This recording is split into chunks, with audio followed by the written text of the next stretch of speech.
علم میں نہیں ہے۔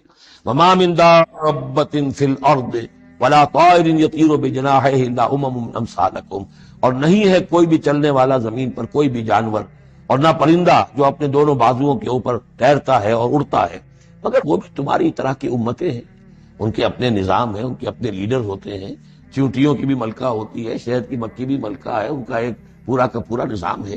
ما فرطنا فی الکتاب من شیء، ہم نے تو اپنی کتاب میں کسی شے کی کوئی کمی نہیں رکھی ہے، ہر طرح کے دلائل دے دیے ہیں، ہر طرح کے شواہد پیش کر دیے ہیں، ہر طرح کی جو ہے استشہاد کر دیا ہے۔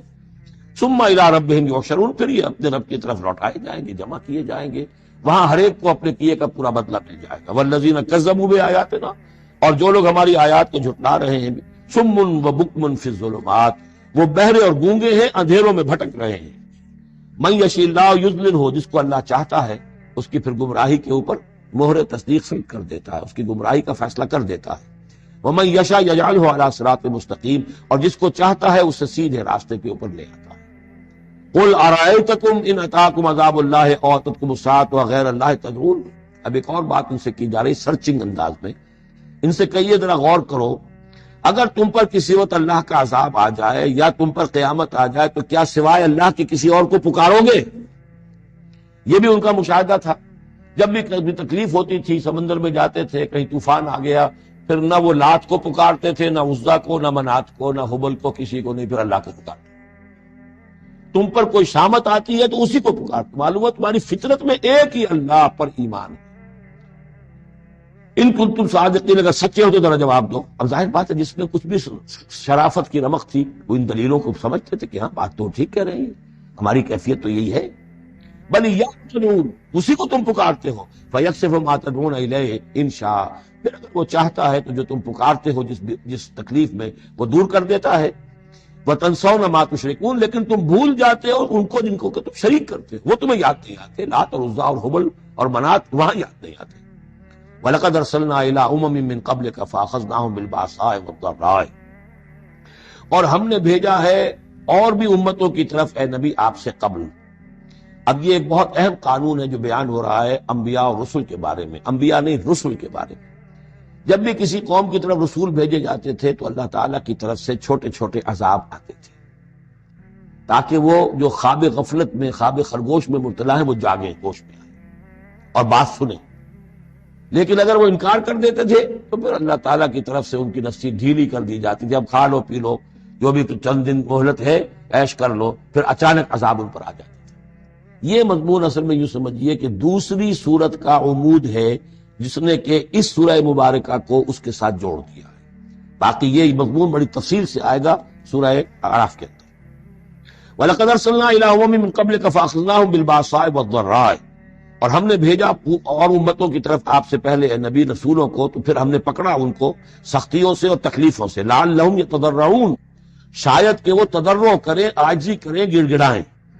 فلولا جاءہم باسنا تضرعوا، تو کیوں نہ ایسا ہوا کہ جب ہماری طرف سے کوئی سختی ان پر آئی تو وہ گڑ گڑاتے اور وہ عاجزی کرتے۔ ولکن قست قلوبہم، لیکن ان کے دل تو سخت ہو چکے تھے۔ وزین لہم الشیطان ما کانوا یعملون، اور شیطان نے مزین کیے رکھا ان کے لیے جو عمل وہ کر رہے تھے، یعنی کوئی سوچنے کے لیے تیار نہیں ہوا، کوئی اپنے رویے پر نظر ثانی کرنے کے لیے آمادہ نہیں ہوا۔ فلما نسوا ما ذکروا بہ، جب انہوں نے نظر انداز کر دیا، بھلا دیا، جو ہماری تذکیر آئی تھی، نصیحت آئی تھی، یاد دہانی آئی تھی، واعظ آیا تھا، اسے بھول گئے اور اس کو بھلا دیا۔ فتحنا علیہم ابواب کل شیء، پھر ہم نے ان پر دروازے کھول دیے ہر چیز کے، اب کھاؤ پیو عیش کرو، اب دنیا میں نعمتیں تمہیں ملیں گی، اب تمہیں تاکہ جو بھی تمہارا کوئی نصیب ہے اس دنیا میں تم اس سے فائدہ اٹھا لو۔ حتی اذا فرحوا بما اوتوا، یہاں تک کہ جب کہ وہ بہت خوش ہو گئے، اترانے لگے ان چیزوں پر جو انہیں مل گئی تھی، اخذناہم بغتۃ، پھر اچانک ہم نے انہیں پکڑ لیا، فاذا هم مبلسون، پھر وہ بالکل مایوس ہو کر رہ گئے۔ فقطع دابر القوم الذین ظلموا، اور پھر جڑ کاٹ دی گئی اس قوم کی جس نے ظلم اور شرک اور کفر کی روش اختیار کی تھی۔ والحمدللہ رب العالمین، اور کل شکر اور کل حمد اور کل تعریف تو اللہ ہی کے لیے ہے جو تمام جہانوں کا پروردگار ہے۔ قل ارأیتم ان اخذ اللہ سمعکم وابصارکم وختم علی قلوبکم، اے نبی ان سے پوچھئے، ذرا غور کیا تم نے کبھی، اگر اللہ تمہاری آنکھیں اور تمہارے کان اگر چھین کر لے جائے سماعت اور بصارت اور تمہارے دلوں پر مہر کر دے، من الہ غیر اللہ یاتیکم بہ، اللہ کے سوا کون سا الہ ہے جو دوبارہ تمہیں یہ ساری صلاحیتیں لے کر دے دے گا؟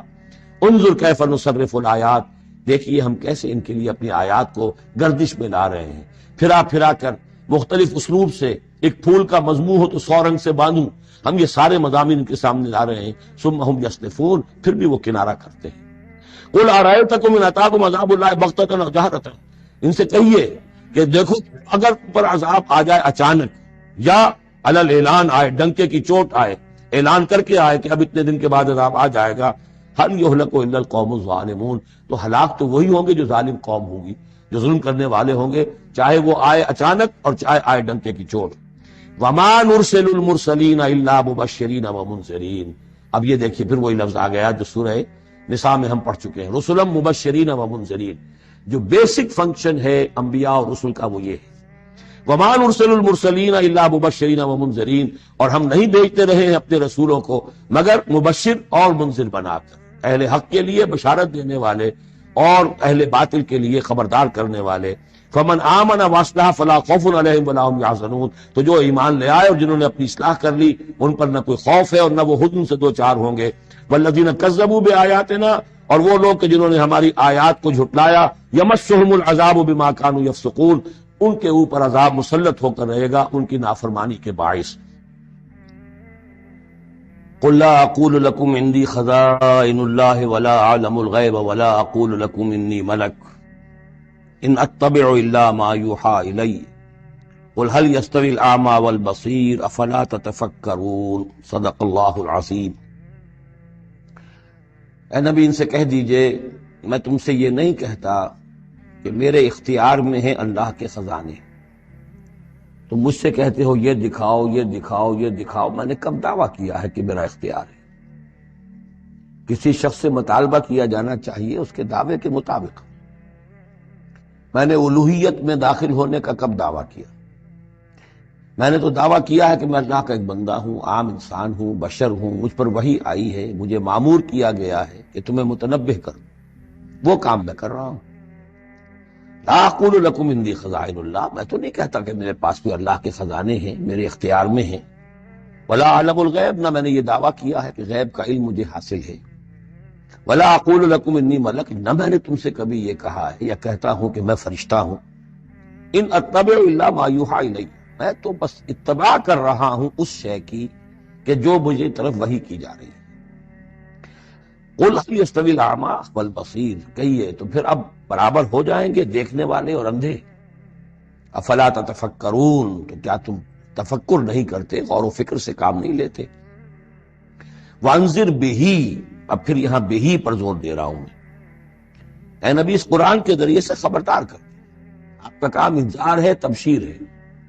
اوپر آ چکا ہے وما نرسل المرسلین الا مبشرین، پہلے آ چکا ہے اوحی الی ھذا القرآن لانذرکم بہ ومن بلغ، یہاں پھر آیا وانذر بہ الذین یخافون ان یحشروا الی ربہم، خبردار کر دیجئے اس کے ذریعے سے ان لوگوں کو کہ جنہیں واقعتاً کچھ خوف ہے کہ وہ اپنے رب کی طرف لے جائے جائیں گے۔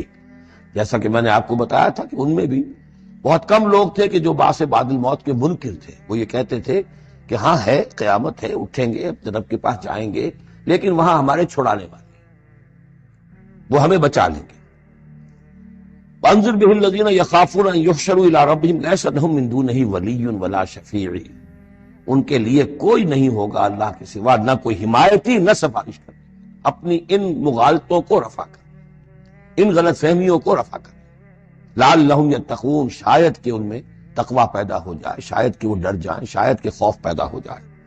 ولا تطرد الذین یدعون ربہم بالغداۃ والعشی یریدون وجہہ، اور مت دھتکاریے آپ ان لوگوں کو کہ جو پکارتے ہیں اپنے رب کو صبح و شام اور وہ اس کی چہرے کے طالب ہیں، اس کی رضا کے جویا ہیں۔ یہ اصل میں اشارہ ہو رہا ہے کہ تمام رسولوں کے ساتھ یہ معاملہ ہوا، خاص طور پر حضرت نوح کے ساتھ بھی، کہ جو بڑے بڑے سرداران ہوتے تھے قوم کے، وہ کہتے تھے کہ اے نوح ہم تو تمہارے پاس آنا چاہتے ہیں، سمجھنا چاہتے ہیں بات کیا ہے، لیکن ہم دیکھتے ہیں جب بھی آئے تمہارے پاس، تمہاری محفل میں بیٹھے ہوتے ہیں ہمارے کمی کاری ملازم گھٹیا لوگ، اب ہماری شایان شان نہیں ہے کہ ہم ان کے ساتھ بیٹھیں۔ یہی بات حضور سے کہتے تھے کہ آپ آتے ہیں آپ کے پاس بات سمجھنے کے لیے، یہ آپ کے گرد جو جمگھٹا لگا رہتا ہے، یہ ہمارے غلام لوگ ہیں، یہ ہمارے جو ہے معاشرے کے پست طبقات ہیں، یہ آپ کے آس پاس ہوتے ہیں، تو پھر ہمارے شایان شان یہ نہیں ہے کہ ہم ان کی موجودگی میں آپ سے بات کریں۔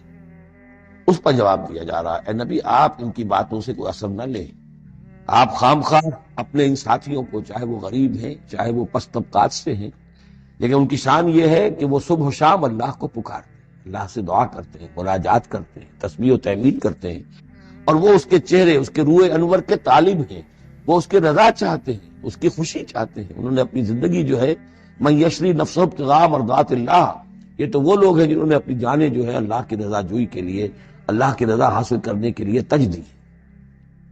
ما علیک من حسابہم من شیء، آپ کے ذمے ان کے حساب میں سے کچھ نہیں ہے، وما من حسابک علیہم من شیء، اور نہ آپ کا ان کے اوپر آپ کے حساب میں سے کچھ ہے، یعنی یہ کہ یہ تو ہر شخص کو اپنی کمائی کرنی ہے، آپ کے ذمے آپ کا فرض ہے، آپ کرتے جائیے، جو آپ کے پاس آ رہے ہیں ان کا حساب بھی اللہ لے لے گا، جو آپ کے پاس نہیں آتے ان کا حساب بھی لے لے گا، ہر ایک کو اس کے طرز عمل کے مطابق وہ بدلہ دے دے گا۔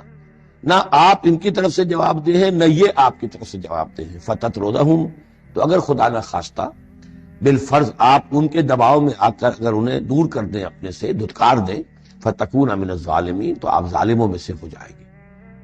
وَكَذَلِكَ فَتَنَّا بَعْضَهُمْ بِبَعْضٍ، اور اسی طرح ہم نے بعض کو بعض کے ذریعے سے آزمایا۔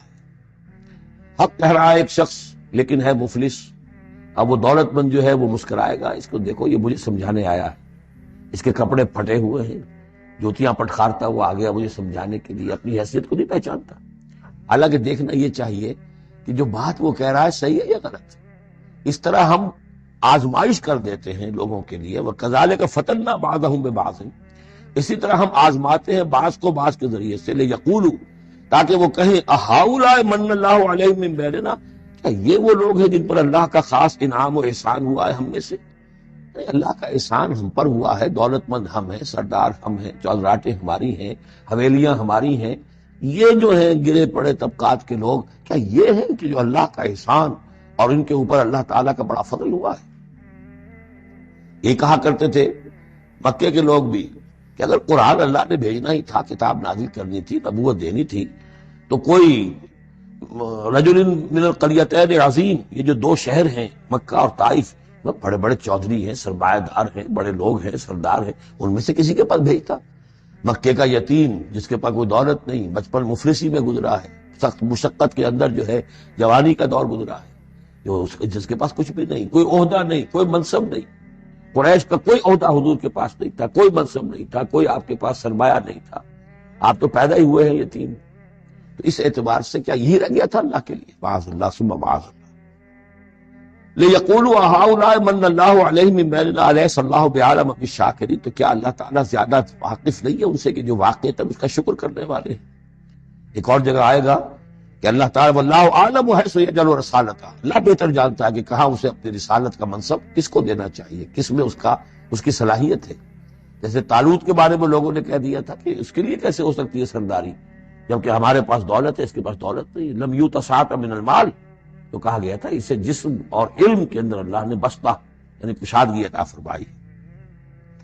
وَإِذَا جَاءَكَ الَّذِينَ يُؤْمِنُونَ بِآيَاتِنَا، اور اے نبی اس کے برعکس یہ لوگ جو چاہتے ہیں کہ آپ دھتکار دیں ان کو، اس کے برعکس آپ کی روش کیا ہونی چاہیے ان غرباء اور فقراء کے لیے؟ وَإِذَا جَاءَكَ الَّذِينَ يُؤْمِنُونَ بِآيَاتِنَا، جب آپ کے پاس آئیں وہ لوگ جو ہماری آیات پر ایمان رکھتے ہیں، فَقُلْ سَلَامٌ عَلَيْكُمْ، تو آپ ان کو سلام کہا کیجیے اور ان کو خوشخبری دیا کیجیے، کتب ربکم علی نفسہ الرحمہ، تمہارے رب نے اپنے اوپر رحمت کو لازم کر لیا، اور تمہارے لیے خاص رحمت کا مظہر کیا ہے؟ انہ من عمل منکم سوءا بجہالۃ، کہ تم میں سے کوئی بھی اگر کسی وقت کوئی برے کام کا ارتکاب کر بیٹھے، جذبات میں آ کر، ناواقفیت سے، جہالت میں، ثم تاب من بعدہ، پھر اگر وہ فوراً توبہ کر لے گا، وہ اصلاح اور اصلاح کر لے گا، فانہ غفور الرحیم، تو اللہ تعالیٰ غفور الرحیم ہے۔ یہ تمہارے لیے مزید خوشخبری ہے، تہنیت اللہ کی طرف سے، قل سلام علیکم کتب ربکم علی نفسہ الرحمہ انہ من عمل منکم سوءا بجہالۃ ثم تاب من بعدہ واصلح فانہ غفور رحیم۔ وکذالک نفصل الآیات، آگے محذوف ہے لفظ لیتفکروا بہا ولتستبین سبیل المجرمین، اسی طرح ہم اپنی آیات کی تفصیل بیان کرتے ہیں تاکہ یہ لوگ ان پر غور کریں، تفکر کریں، اور جب غور کریں گے، تفکر کریں گے تو مجرموں کا راستہ ان کے سامنے کھل کر آ جائے گا کہ جس راستے پر ہم جا رہے ہیں وہ واقعتاً مجرموں کا راستہ ہے۔ قل انی نہیت ان اعبد الذین تدعون من دون اللہ، یہ مجھے تو روک دیا گیا ہے ان کو پوجنے سے کہ جن کو تم پکارتے ہو اللہ کے سوا، کہ لات عزا منات ان کو میں نہیں پکار سکتا، مجھے روک دیا گیا، مجھے تو حکم دیا گیا ہے لا تدعوا مع اللہ احدا، اللہ کے ساتھ کسی اور کو مت پکار۔ قل لا اتبع اہواءکم، اور کہہ دیجئے ڈنکے کی چوٹ میں تمہاری خواہشات کی پیروی نہیں کر سکتا، قد ضللت اذا، اگر ایسا کروں گا تو میں خود گمراہ ہو جاؤں گا، وما انا من المہتدین، اور پھر نہ رہوں گا میں ہدایت والوں۔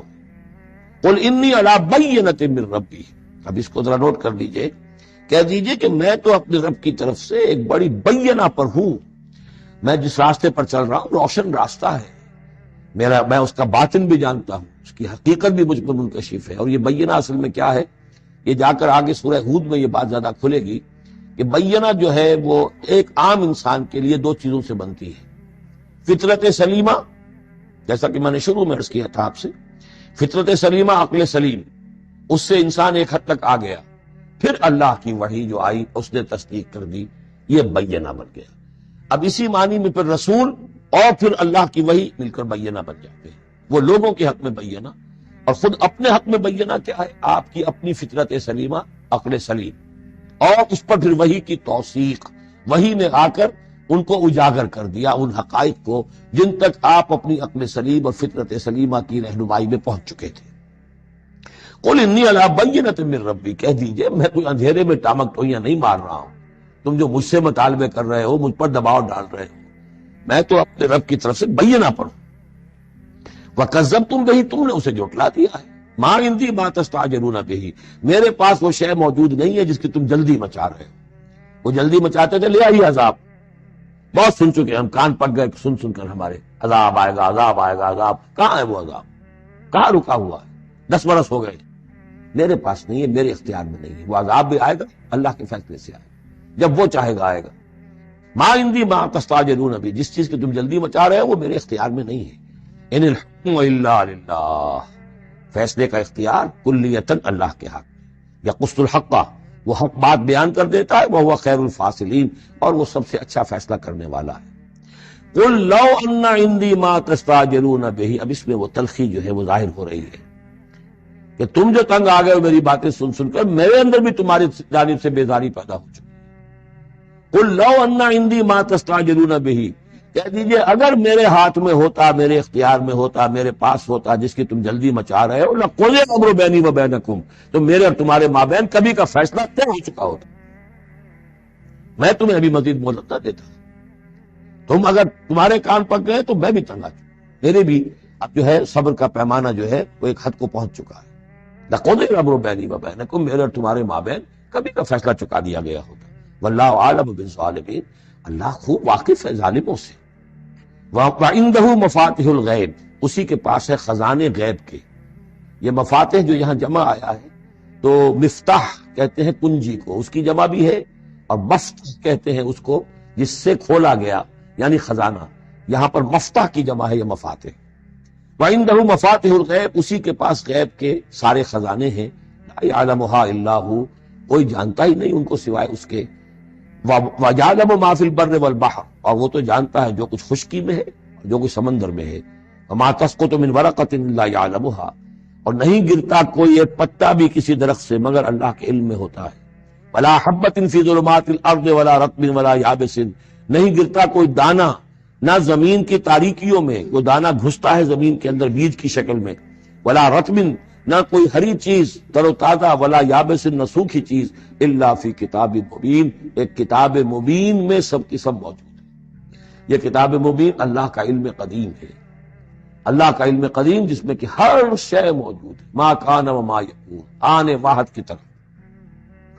وَهُوَ الَّذِي يَتَوَفَّاكُم بِاللَّيْلِ، اب یہ لفظ یہاں پر آ گیا ہے، وہ جو قادیانیوں کے ساری خباثت کا توڑ جو ہے، وہ جو میں نے وضاحت آپ کو بیان کی تھی کہ وفا یوفی یتوفا، اب یہاں آ گیا وَهُوَ الَّذِي يَتَوَفَّاكُم بِاللَّيْلِ، وہی ہے جو تمہیں وفات دیتا ہے رات کے وقت۔ کیا وفات دیتا ہے؟ کیا انسان مر جاتا؟ جان تو رہتی ہے، شعور نہیں رہتا۔ میں نے کہا تھا تین چیزیں ہیں، جسم ہے، جان ہے، جان میں شعور ہے۔ بڑا پیارا ایک شعر ہے فارسی کا، جان نہاں در جسم تو در جان نہاں، جسم کے اندر تو پنہا ہے جان، جان میں وہ پنہا ہے۔ تین چیزیں ہو گئی۔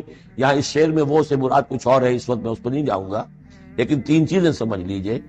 جان نہاں در جسم، جسم کے اندر جان پنہا ہے، تو در جان نہاں، وہ جان میں نہا ہے، اے نہا اندر نہا ہے جانے جہاں۔ یہ پھر کسی اور جگہ پر پڑھیں گے اس شعر کو انشاءاللہ۔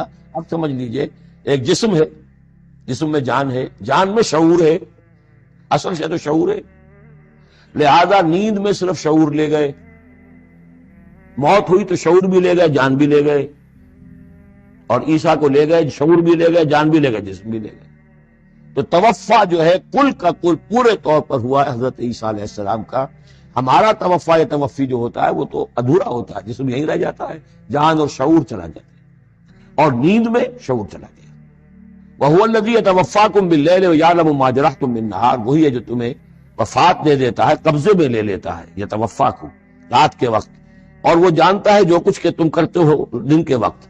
ثم یبعثکم فیہ، پھر وہ دوبارہ اگلی صبح کو پھر تمہیں اٹھا دے گا، لیقضی اجل المسمى، تاکہ وہ تمہاری جو مہلت ہے وہ پوری ہو جائے۔ یعنی روزانہ ایک طرح سے ہم موت کی آغوش میں چلے جاتے ہیں۔ آدھی موت تو ہے، نیند کسے کہتے ہیں؟ آدھی موت۔ یہی وجہ ہے کہ جو دعا ہے صبح کو اٹھنے کے وقت کی جو مسنون دعا ہے، الحمدللہ الذی احیانی بعدما اماتنی والیہ النشور، کل شکر اور کل حمد اور کل تعریف اس اللہ کے لیے ہے جس نے مجھے دوبارہ زندہ کیا اس کے بعد کہ مجھ پر موت وارد کر دی تھی۔ نیند جو ہے وہ موت کی بہن ہے، اور اسی طرح اٹھنا ہے اللہ کی طرف۔ یہ بڑا ایک عجیب نکتہ ہے، اس کو ذہن میں اس کو اپریشیٹ کیجئے۔ جو شخص صبح آنکھ کھلتے ہی جس کی زبان پر یہ الفاظ آتے ہیں، الحمدللہ الذی احیانی بعدما اماتنی والیہ النشور، قیامت کے دن جب وہ اٹھے گا اس کی زبان پر یہی ترانہ خود بخود آ جائے، اس وقت ہوگا وہ 100% درست۔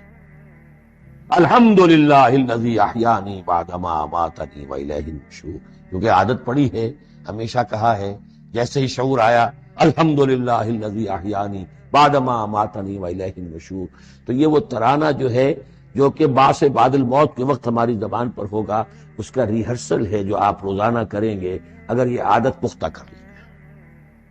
وَهُوَ الَّذِي يَتَوَفَّاكُم بِاللَّيْلِ وَيَعْلَمُ مَا جَرَحْتُم بِالنَّهَارِ ثُمَّ يَبْعَثُكُم فِيهِ لِيُقْضَىٰ أَجَلٌ مُّسَمًّى ثُمَّ إِلَيْهِ مَرْجِعُكُم، پھر اسی کی طرف تم سب کا لوٹنا ہے۔ ثُمَّ يُنَبِّئُكُم بِمَا كُنتُمْ تَعْمَلُونَ، پھر وہ تمہیں جتلا دے گا جو کچھ کہ تم کرتے رہے تھے۔ وَهُوَ الْقَاهِرُ فَوْقَ عِبَادِهِ، اور وہ اپنے بندوں پر، یہ لفظ کئی مرتبہ آیا ہے اس صورت کے اندر، اللہ پوری طرح غالب ہے، قابو یافتہ ہے اپنے بندوں پر۔ وَيُرْسِلُ عَلَيْكُمْ حَفَظًا، اور وہ تم پر نگہبان بھیجتا رہتا ہے۔ ہر انسان کے ساتھ فرشتے باڈی گارڈ کی حیثیت سے موجود ہیں، اس لیے کہ جب تک اللہ نے اجل معین رکھی ہوئی ہے اس وقت تک تو زندہ رکھنا ہے۔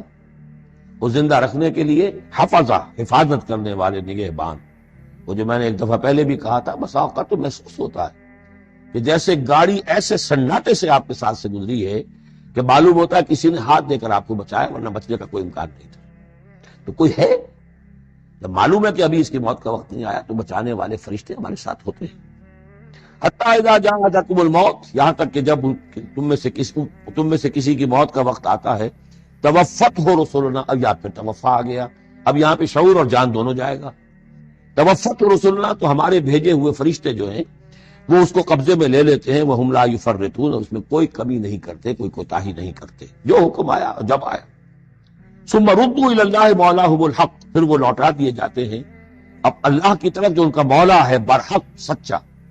الا لہ الحکم، آگاہ ہو جاؤ، فیصلے کا اختیار اسی کے ہاتھ میں، حاکمیت اسی کی ہے۔ ان الحکم الا للہ، یہ دوسری مرتبہ آیا یہاں۔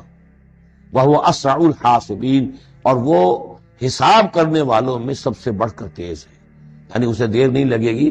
اس کے کمپیوٹرز جو ہیں وہ کوئی بہت ہی سپر کمپیوٹر جن کا ہم تصور بھی نہیں کر سکتے۔ قل من ینجیکم من ظلمات البر والبحر تدعونہ تضرعا وخفیا، ان سے پوچھئے کون تمہیں نجات دیتا ہے اندھیروں میں سے وہ تاریکی کے ہوں یا سمندر کے. سمندر میں گھپ اندھیرا ہے، کشتی چل رہی ہے، کچھ نظر نہیں آ رہا ہے، اوپر بادل بھی ہے. اب اس وقت انسان کو کچھ نہیں سوچتا، ہاتھ کو ہاتھ سجھائی نہیں دے رہا، کون تمہیں پھر بھی بچاتا ہے؟ من ینجی. اسی طرح کوئی قافلہ ہے بھٹک گیا ہے، اندھیری شب ہے، جدا اپنے قافلے سے ہے تو، اب یہ کہ اندھیرے کے اندر بھٹک رہا ہے، نہ دائیں کا نہ بائیں کا پتہ نہیں. ہر درخت معلوم ہوتا ہے کوئی آسیب ہے، کوئی بھوت ہے جنہیں چلا آ رہا ہے، پھر بھی اللہ بچاتا ہے تمہیں. من ینجیکم من ظلمات البر والبحر تدعونہ تضرعا وخفیا. اس وقت تو تم پکارتے ہو اللہ کو بہت ہی گڑ گڑاتے ہوئے اور دل ہی دل میں خفیہ خفیہ، اللہ بچا دے، اے اللہ اس وقت کو راستہ بنا دے، کوئی دستگیری ہو جائے، کسی طرف سے روشنی ہو جائے. لیکن انجانا من ہذہ، اور کہتے ہو تم دل میں اگر اللہ نے ہم کو اس سے بچا لیا، نجات دے دی، لنکونن من الشاکرین، پھر تو اب باقی زندگی تو بالکل اللہ کے شکر گزار بندے بن کر ہم گزار دیں گے. قل اللہ ینجیکم منہا، اللہ تعالیٰ پھر نجات دیتا ہے تمہیں اس سے، ومن کل کرب، اور ہر کرب سے، ہر تکلیف سے. ثم انتم تشرکون، پھر اس کے بعد تم آگے پھر شرک شروع کر دیتے ہو، پھر تمہیں اپنی دیویاں دیوتا، اپنے آلہہ، اپنے چودھری، اپنے سردار یاد آ جاتے ہیں. قل هو القادر على ان يبعث عليكم عذابا من فوقكم. یہ آیت جو ہے یہ بہت اہم ہے کہ عذاب الہی کی کئی قسمیں ہیں، 3 قسمیں یہاں بیان ہوئی ہیں. کہہ دیجئے وہ قادر ہے اس پر کہ تم پر بھیج دے کوئی عذاب من فوقکم، تمہارے اوپر سے، آسمان کا ٹکڑا گر جائے، کوئی میٹیورائٹ گر جائے، جو بعض خبریں آتی رہتی ہیں کوئی آ رہا ہے، لیکن یہ کہ وہ پھر تحلیل ہو جاتا ہے کہیں، جو بھی اوزون لیئر ہے یا کچھ اور ہے، بچت ہے. لیکن یہ کہ اگر اللہ چاہے تو جہاں آسمان پر سے کوئی عذاب بھیج دے آپ کے اوپر. او من تحت ارجلکم، یا آپ کے قدموں کے نیچے سے، زمین پھٹ جائے، شق ہو جائے، زلزلہ آئے، زمین دھس جائے، یہ بھی ہوتا ہے. خسف ہوں گے، قیامت سے پہلے بڑے بڑے 3 خسف ہونے ہیں جن کی خبر دی گئی ہے احادیث کے اندر، بڑے بڑے ٹکڑے زمین کے دھس جائیں گے اندر. هو القادر على ان يبعث عليكم عذابا من فوقكم او من تحت ارجلكم، یہ 2 شکلیں ہو گئی، اوپر سے یا قدموں کے نیچے سے. او يلبسكم شيعا، یا تمہیں گروہوں میں تقسیم کر دے. ويذيق بعضكم باس بعض، اور ایک کی طاقت کا مزہ دوسرے کو چکھائے. اب لڑو آپس میں، پرانے اور نئے سندھی لڑو آپس میں، پنجابی اور اردو بولنے والے لڑو، اب بلوچ اور پختون لڑو، مارو ایک دوسرے. اللہ تعالیٰ کو نہ آسمان کو تکلیف دینے کی ضرورت کہ اس کا کوئی ٹکڑا گرائے، نہ زمین کو کوئی مشقت دینے کی کہ وہ پھٹے، کوئی ضرورت نہیں. آپس میں تقسیم ہو جاؤ گے، گروہ بندی ہو جائے گی، شیعہ سنی کو مارے اور سنی شیعہ کو مارے. یہ جو ہے یہ عذاب الہی کی بدترین شکل ہے جو آج مسلمانان نے پاکستان پر مسلط ہے. وہ کبھی ایک قوم ہوتے تھے، ہندو کا جب مقابلہ تھا ایک قوم تھے، اور اب وہ قوم جو ہے قومیتوں میں، عصبیتوں میں تحلیل ہو چکی ہے. انظر کیف نصرف الآیات لعلہم یفقہون، دیکھو کیسے ہم اپنی آیات کی تصریف کرتے ہیں. تصریف کہتے ہیں آیات کو گھمانا، ایک ہی بات کو اسلوب بدل بدل کر، انداز بدل بدل کر، ترتیب بدل بدل کر لانا. ایک پھول کا مضمون ہو تو 100 رنگ سے باندھ. وَكَذَّبَ بِهِ قَوْمُكَ وَهُوَ الْحَقُّ، اور اے نبی آپ کی قوم نے اسے جھٹلا دیا. بہی مراد قرآن، یعنی میں نے عرض کیا کہ اس صورت کیا یہ عمود، حصی معجزہ کوئی نہیں دکھائیں گے، اصل معجزہ محمد کا یہ قرآن صلی اللہ علیہ وسلم. اسی لیے بہی بہی بہی اس کی تکرار اس میں کثرت سے ملے گی. وَكَذَّبَ بِهِ قَوْمُكَ وَهُوَ الْحَقُّ، یہ قرآن الحق ہے لیکن اے نبی آپ کی قوم نے اس کو جھٹلا دیا ہے. قُلْ لَسْتُ عَلَيْكُمْ بِوَكِيلٍ، ان سے کہہ دیجئے میں اب تمہارا ذمہ دار نہیں. اب میں نہیں کہہ سکتا کہ کب اللہ کے عذاب کا بند جو ہے وہ کھل جائے اور تمہارے اوپر وہ عذاب ہلاکت جو ہے وہ آ جائے. لِكُلٍّ نَبَأٌ مُسْتَقَرٌّ، كُلُّ نَبَأٍ مُسْتَقَرٌ، ہر خبر، ہر بڑی بات کے لیے وقت معین ہے. فَسَوْفَ تَعْلَمُونَ، میں نہیں کہہ سکتا، جیسے کہ سورہ انبیاء میں فرمایا وَإِنْ أَدْرِي أَقَرِيبٌ أَمْ بَعِيدٌ مَا تُوعَدُونَ، میں یہ نہیں جانتا کہ جس کی تمہیں دھمکی دی جا رہی ہے وہ قریب آ چکا یا دور ہے. ٹائم ٹیبل اللہ کے علم میں ہے، لیکن یہ میں جانتا ہوں کہ اگر تمہاری روش یہی رہی تو عذاب آ کر رہے گا. فَسَوْفَ تَعْلَمُونَ، اور عنقریب تمہیں معلوم ہو جائے گا. وَإِذَا رَأَيْتَ الَّذِينَ يَخُوضُونَ فِي آيَاتِنَا، یہ وہ آیت آ گئی جس کا حوالہ سورہ نساء کی آیت نمبر 140 میں آیا تھا کہ تمہیں پہلے ہدایت دی گئی تھی کہ جب تم لوگوں کو دیکھو کہ وہ ہماری آیات کا استہزاء کر رہے ہیں، تمسخر کر رہے ہیں، تو ان کے پاس بیٹھو مت، اٹھ کر چلے جاؤ. کم سے کم یہ کہ ایک پروٹیسٹ میں واک آؤٹ تو وہاں سے ہو جائے. وَإِذَا رَأَيْتَ الَّذِينَ يَخُوضُونَ فِي آيَاتِنَا، اور جب تم دیکھو لوگوں کو کہ وہ ہماری آیات میں خوض مین میخ نکال رہے ہیں۔ دیکھیے اردو میں ہم ایک لفظ بولتے ہیں غور و خوض، بڑا غور و خوض ہو رہا ہے، بہت غور و خوض کے بعد میں اس نتیجے پر پہنچا ہوں۔ یہ دونوں لفظ جو عربی زبان کے بہت قریب کے ہیں۔ غور کے معنی، غور اچھے معنی میں آتا ہے، اور خوض برے معنی، صحیح چھان پھٹک کرنا اور غور کرنا، اس کے ما لہو ما علیہ، فار کیا ہے اگینسٹ کیا ہے، یہ مثبت انداز میں یہ ہے غور۔ خوض ہے مین میخ نکالنا، اس کے اندر جو ہے بال کی کھال خام خواہ کو اتارنا، یہ کوشش ہے، یہ خوض ہے۔ وَإِذَا رَأَيْتَ الَّذِينَ يَخُوضُونَ فِي آيَاتِنَا، جبکہ وہ ہماری آیات میں اس طریقے کا معاملہ کر رہے ہوں، تو جب تم دیکھو فَأَعْرِضْ عَنْهُمْ، تو ان سے کنارہ کرو، حَتَّى يَخُوضُوا فِي حَدِيثٍ غَيْرِهِ، یہاں تک کہ پھر وہ کسی اور بات میں لگ جائے، کسی اور مذاق میں، ٹھٹے میں، پھر تم ان کے پاس جا سکتے ہو۔ وَإِمَّا يُنْسِيَنَّكَ الشَّيْطَانُ فَلَا تَقْعُدْ بَعْدَ الذِّكْرَىٰ، اور اگر تمہیں شیطان بھلا دے، تم بیٹھے ہوئے تھے وہاں گفتگو شروع ہوئی، کچھ دیر تک تمہیں احساس نہیں ہوا کہ یہ تم اس کام میں لگ گئے ہیں، تو تمہیں یاد نہیں آیا، لیکن فَلَا تَقْعُدْ بَعْدَ الذِّكْرَىٰ، جب یاد آ جائے تو مت بیٹھو ان کے ساتھ، مع القوم الظالمین، ان ظالموں کے ساتھ، پھر وہاں سے واک آؤٹ کرو احتجاجاً، اور پھر یہ البتہ منتظر رہو، چونکہ دعوت و تبلیغ کے لیے پھر تمہیں آنا ہے۔ تو قالوا سلامہ، علیحدہ بھی ہو تو وہ لٹ مار کے نہ ہو، بلکہ یہ کہ اٹھو وہاں سے تو بڑی خوبصورتی کے ساتھ۔ وَمَا عَلَى الَّذِينَ يَتَّقُونَ مِنْ حِسَابِهِمْ مِنْ شَيْءٍ، اور یقیناً جو لوگ اللہ کی تقویٰ کی روش اختیار کرتے ہیں، ان پر ان کے حساب کی کوئی ذمہ داری نہیں ہے، وَلَٰكِنْ ذِكْرَىٰ لَعَلَّهُمْ يَتَّقُونَ، لیکن یہ یاد دہانی ہے تاکہ وہ تقویٰ اختیار کریں۔ وَذَرِ الَّذِينَ اتَّخَذُوا دِينَهُمْ لَعِبًا وَلَهْوًا، اور چھوڑو ان کو، دفع کرو، نظر انداز کرو، ان سے آپ نظر پھیر لو کہ جنہوں نے اپنے دین کو کھیل اور کود بنا لیا، کھیل، ہنسی مذاق، ٹھٹا۔ بہت سے لوگ اب بھی مل جائیں گے آپ کو دین کے معاملے میں کبھی سنجیدہ ہوتے ہی نہیں۔ دین کی بات اگر شروع ہوگی تو وہ اسے استہزاء میں، تمسخر میں، ٹٹ بٹس میں، اینیکڈوٹس میں، یہ واقعات یوں ہو گیا تھا، یہ ایسا تھا، اس میں اس کو جو ہے وہ بالکل ختم کر دیں گے۔ وَذَرِ الَّذِينَ اتَّخَذُوا دِينَهُمْ لَعِبًا وَلَهْوًا وَغَرَّتْهُمُ الْحَيَاةُ الدُّنْيَا، اور ان کو تو اصل میں دھوکے میں مبتلا کر دیا ہے دنیا کی زندگی نے، ساری توجہات ادھر ہیں، بھاگ دوڑ اس کے لیے ہے، زیادہ سے زیادہ کمانا ہے، مال جمع کرنا ہے، حلال سے ہو حرام سے ہو، ساز و سامان کی فکر پڑی ہوئی ہے۔ وَذَكِّرْ بِهِ، اب پھر بہی کو نوٹ کیجئے، تذکیر کیجئے، اس کے قرآن کے ذریعے سے تذکیر کیجئے، جیسے کہ سورہ قاف کی آخری آیت ہے فَذَكِّرْ بِالْقُرْآنِ مَن يَخَافُ وَعِيدٍ، قرآن کے ذریعے سے تذکیر کیجئے اس شخص کو کہ جس کے اندر کچھ خوف ہے اللہ کے وعدے کا اور اللہ کی وعید کا۔ تو یہاں بھی آیا کہ آپ ان کو چھوڑیے، وَذَكِّرْ بِهِ أَن تُبْصَرَ نَفْسٌ بِمَا كَسَبَتْ، اس قرآن کے ذریعے سے انہیں تذکیر کرائیے، یاد دہانی کرائیے کہ مبادا کوئی شخص گرفتار ہو جائے اپنے کرتوتوں کے عوض، وہ وقت نہ آ جائے کہ تم اپنی رنگ رلیوں اور کرتوتوں کے عوض رہن رکھے جاؤ، گرفتار ہو جاؤ۔ لیس لہا من دون اللہ ولی ولا شفیع، پھر اس کے لیے اللہ کے سوا کوئی نہیں ہوگا، یا اللہ کے مقابلے میں اللہ سے بچانے والا کوئی نہیں ہوگا، نہ کوئی ولی اور نہ شفیع۔ دیکھیے دوسری مرتبہ کیٹیگوریکل ڈینائل شفیع کیا۔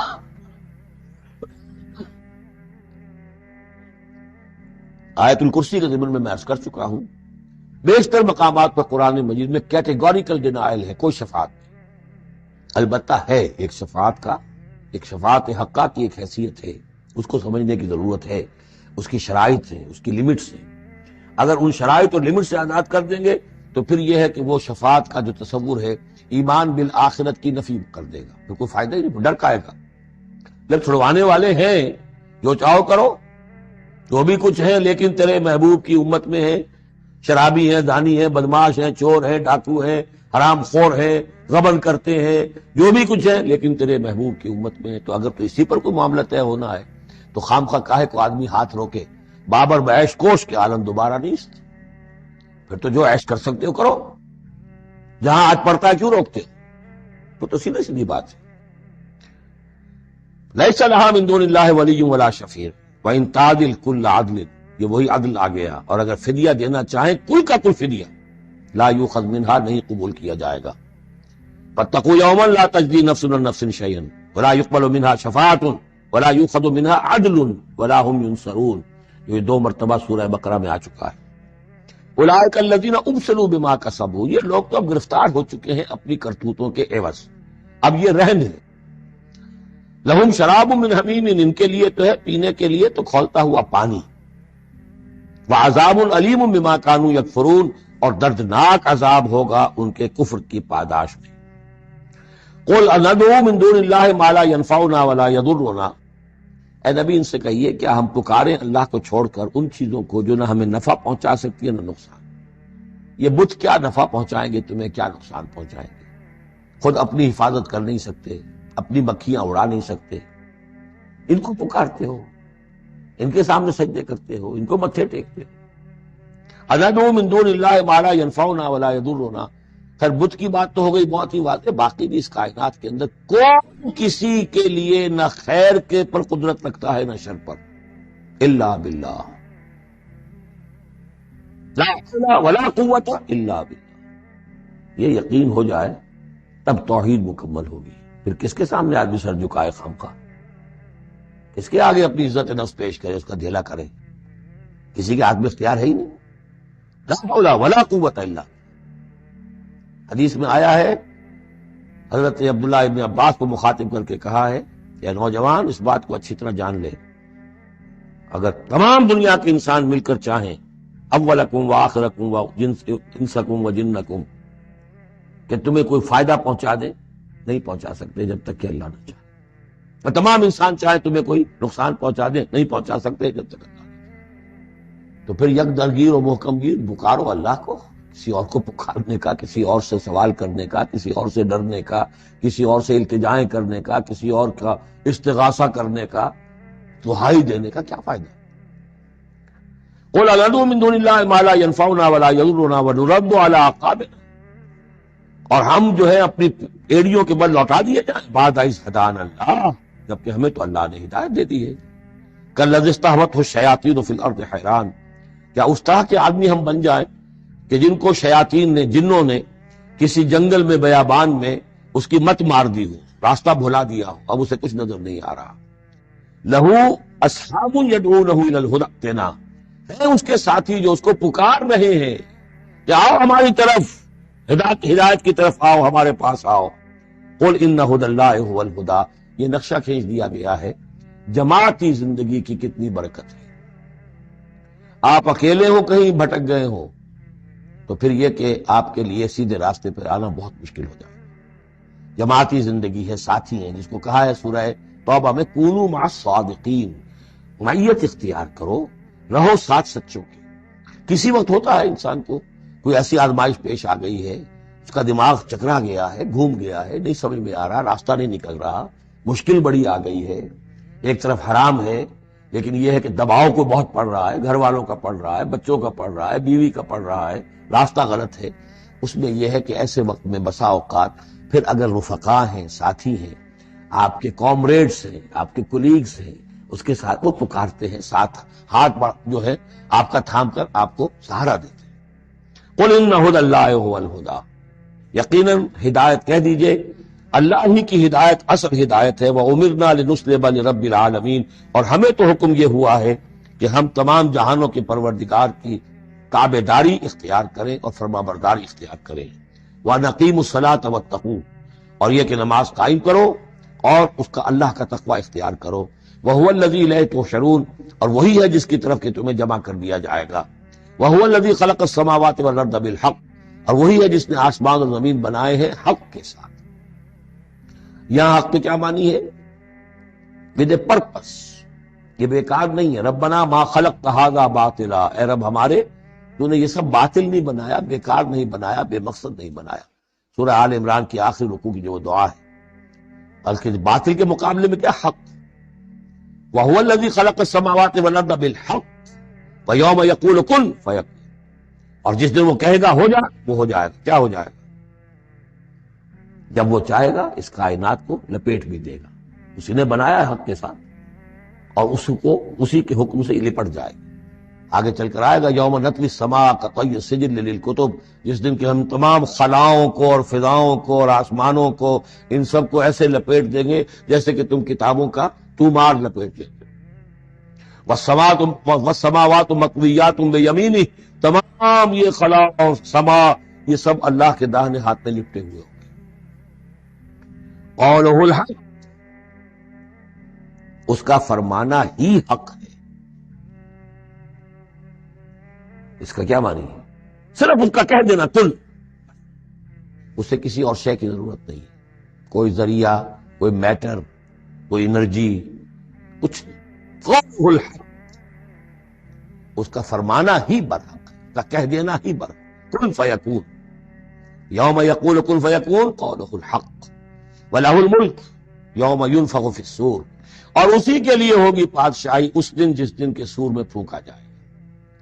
اگرچہ حقیقت میں تو بادشاہی اب بھی اسی کی ہے، لیکن ابھی جھوٹے سچے بادشاہ بیٹھے ہوئے ہیں۔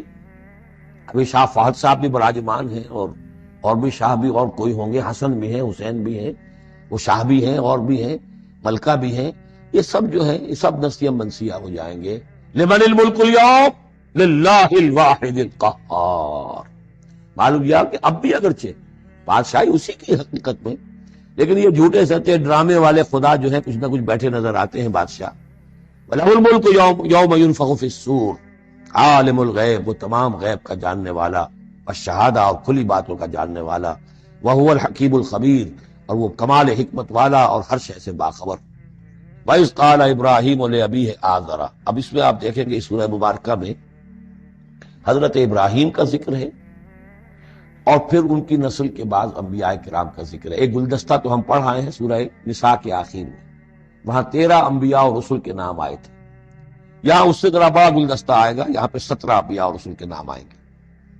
پھر حضرت ابراہیم علیہ السلام کا ذکر یہاں آیا ہے، اور جو جن رسولوں کی قوموں پر ہلاکت کے بارے میں قرآن میں صراحت کے ساتھ مذکور ہے، ان 6 کا ذکر جو ہے سورہ اعراف میں ہے۔ حضرت ابراہیم علیہ السلام کی قوم کا کیا حشر ہوا یہ صراحت کے ساتھ قرآن میں مذکور نہیں ہے۔ تو قوم نوح کے ساتھ، ہود کے ساتھ، قوم صالح کے ساتھ، قوم شعیب کے ساتھ ہوا، تو حضرت ابراہیم علیہ السلام کے معاملے کو علیحدہ نکال لیا ہے، وہ سورہ انعام میں۔ اور باقی جو ہے نوح، ہود، صالح اور شعیب، لوط اور موسیٰ، ان کا ذکر جو ہے وہ آپ کو ملے گا سورہ اعراف، اس لیے کہ ان کا معاملہ ایام اللہ کا ہے۔ تو فذکرہم بایام اللہ، التذکیر بآلاء اللہ اس میں ہے، التذکیر بایام اللہ اس میں ہے، لہذا یہاں حضرت ابراہیم کا ذکر ہے۔ وَإِذْ قَالَ إِبْرَاهِيمُ لِأَبِيهِ آزَرَ أَتَتَّخِذُ أَصْنَامًا آلِهَةً، اور یاد کرو جب کہ کہا ابراہیم نے اپنے باپ آزر سے، کیا تم نے ان بتوں کو اپنا خدا بنا رکھا ہے؟ یہاں جو آزر کا لفظ خاص طور پر آیا ہے میرے نزدیک، یہ اصل میں تورات کی نفی کے لیے، تورات میں تارح نام لکھا گیا ہے، گویا اس کی تصحیح کے لیے، ورنہ یہاں کوئی خاص ضرورت نہیں تھی۔ وَإِذْ قَالَ إِبْرَاهِيمُ لِأَبِيهِ، یہ کافی تھا، لیکن نام اس لیے دیا گیا کہ تورات سے پڑھنے والوں کو مغالطہ ہوتا ہے، اور اسی مغالطے کو اہل تشیع نے اختیار کر لیا ہے۔ انہوں نے تورات میں جو نام دیا گیا ہے اسے حضرت ابراہیم کا باپ کہا ہے، اور حضرت یہ جو آزر تھا اس کو کہا ہے کہ یہ چچا تھا۔ اس کی خاص وجہ ہے، وہ پھر کسی موقع پر بیان ہوگی، لیکن یہ کہ تورات کی اس غلطی کو اہل تشیع نے اختیار کیا۔ قرآن مجید نے اسی کی نفی کے لیے یہاں پر حضرت ابراہیم کے والد کا نام صراحتاً بتا دیا کہ آزر ہے۔ وَإِذْ قَالَ إِبْرَاهِيمُ لِأَبِيهِ آزَرَ، اور یاد کرو جب کہ کہا تھا ابراہیم نے اپنے باپ آزر سے، أَتَتَّخِذُ أَصْنَامًا آلِهَةً، کیا آپ نے ان بتوں کو اپنا الہ بنایا ہوا ہے؟ انی اراک وقومک فی ضلال مبین، میرا تو خیال یہ ہے، میری رائے تو یہ ہے کہ آپ بھی اور آپ کی قوم بھی بھری گمراہی میں مبتلا ہے۔ وَكَذَلِكَ نُرِي إِبْرَاهِيمَ مَلَكُوتَ السَّمَاوَاتِ وَالْأَرْضِ، اور اسی طرح ہم دکھانے لگے یا دکھاتے رہے ابراہیم کو آسمانوں اور زمین کے ملکوت۔ ملکوت سے مراد کیا ہے؟ کہ اللہ تعالیٰ نے اس کائنات کا جو نظام قائم کیا، جسے میں کہتا ہوں کہ جو یونیورسل ایک گورنمنٹ ہے، اس کا ایک نظام ہے، اس کے کارندے ہیں، تو اس کے مشاہدہ اللہ تعالیٰ اپنے رسولوں کو کراتا ہے، تاکہ ان کا یقین جو ہے وہ یقین اس درجے کا ہو جائے کہ جیسے کہ اپنی آنکھوں سے دیکھی ہوئی چیزیں۔ وَلَيَكُونَ مِنَ الْمُوقِنِينَ، اور تاکہ وہ پوری طرح یقین کرنے والوں میں سے ہو جائے۔ لیکن واو چونکہ یہاں آیا، اس سے پہلے ہم محذوف مانیں گے تاکہ وہ اپنی قوم پر حجت قائم کر سکے اور پوری طرح یقین کرنے والوں میں سے ہو۔ یہ جو آگے آ رہا ہے یہ در حقیقت حضرت ابراہیم علیہ السلام کی طرف سے اپنی قوم پر حجت کو اس طور سے پیش کیا گیا ہے، بعض حضرات کے نزدیک یہ ہے کہ یہ حضرت ابراہیم کا اپنا ذہنی ارتقاء ہے، یہ واقعتاً انہوں نے سمجھا یہ ستارہ خدا ہے، پھر ڈوب گیا تو کہا کہ نہیں یہ تو ڈوب گیا، پھر چاند کو دیکھا تو چاند خدا ہے، پھر کہا نہیں یہ تو یہ بھی جو ہے غروب ہو گیا، پھر سورج کو کہا۔ تو یہ بات اصل میں بعض حضرات کی رائے ہے یہ، اور الفاظ سے کچھ متبادل بھی ہوتا ہے، لیکن یہ ہے کہ زیادہ صحیح رائے جس سے کہ آگے آ جائے گا وَتِلْكَ حُجَّتُنَا آتَيْنَاهَا إِبْرَاهِيمَ عَلَىٰ قَوْمِهِ، تو معلوم ہوتا ہے کہ یہ اصل میں حضرت ابراہیم علیہ السلام نے حجت قائم کرنے کے لیے یہ تدریج اختیار کی اپنی قوم کو سمجھانے کے لیے۔ اور حضرت ابراہیم علیہ السلام اللہ کے نبی تھے، اور نبی کوئی بھی زندگی کے کسی بھی مرحلے پر مشرک نہیں ہوتا، اس کی شریعت، اس کی سرشت اتنی خالص ہوتی ہے۔ صدیقین مشرک نہیں ہوتے، نبی تو ان سے بھی اونچے درجے کے ہیں۔ حضرت ابو بکر نے کبھی شرک نہیں کیا، حضرت عثمان نے کبھی شرک نہیں کیا، جو صدیقین ہیں صحابہ میں سے۔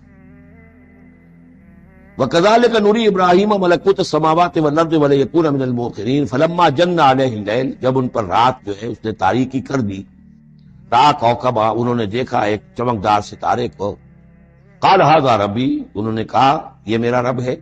یہ گویا کہ کہنے کیا، ہاں یہ میرا رب ہے۔ اب یہ سوالیہ انداز بھی ہو سکتا ہے، ود سائن آف ایکسکلیمیشن ہو سکتا ہے کہ لوگوں کو کہنے کے لیے کہ یہ رب ہے، یہ انٹروگیشن کا بھی ہو سکتا ہے۔ هذا ربی فلما افل قال لا احب الافلین، جب وہ ڈوب گیا تو کہا بھائی یہ ڈوب جانے والی شے تو پھر میں تو پسند نہیں کر سکتا کہ میں اس کو اپنا خدا مان لوں۔ یہ قوم جو تھی ستارہ پرست بھی تھی، بت پرست بھی تھی، ستارہ پرست بھی تھی، اور نمبر 3 شاہ پرست بھی تھی۔ تینوں قسم کے شرک اس قوم میں موجود تھے کہ جس میں حضرت ابراہیم بھیجے گئے۔ یہ بیبیلونیا یا عراق، آج کا عراق، سابق بیبیلونیا، اس کا ایک شہر اس شہر کے بھی اب کھنڈرات نکل آئے ہیں، کھدائیاں ہو چکی ہیں۔ شہر میں پیدا ہوئے ہیں، پھر وہاں سے ہجرت کر کے فلسطین گئے، اور پھر حضرت اسماعیل کو آباد کیا ہے حجاز میں، اور اپنے بیٹے حضرت اسحاق کو آباد کیا ہے فلسطین میں۔ تو یہ ان کے ذہن میں رکھیے۔ اور اس وقت عراق میں یہ شرک جو ہے گھٹا ٹوپ اندھیرے تھے، کہ ان کے یہاں بت پرستی بھی تھی، ستارہ پرستی بھی تھی، اور تیسرے یہ کہ بادشاہ بھی نمرود جو تھا وہ یہ کہتا تھا کہ میں خدا ہوں۔ اس کا مکالمہ جو ہے جو اس نے کیا تھا محاجہ حضرت ابراہیم سے، وہ سورہ بقرہ میں ہم پڑھ چکے ہیں۔ انا احیی و امید، میں بھی یہ اختیار رکھتا ہوں، جس کو چاہوں زندہ رکھوں، جس کو چاہوں مار دوں۔ فلما رأى القمر بازغا، جب انہوں نے دیکھا چاند چمکتا ہوا، قال ھذا ربی، کہا ہاں یہ معلوم ہوتا ہے کہ یہ ہے رب۔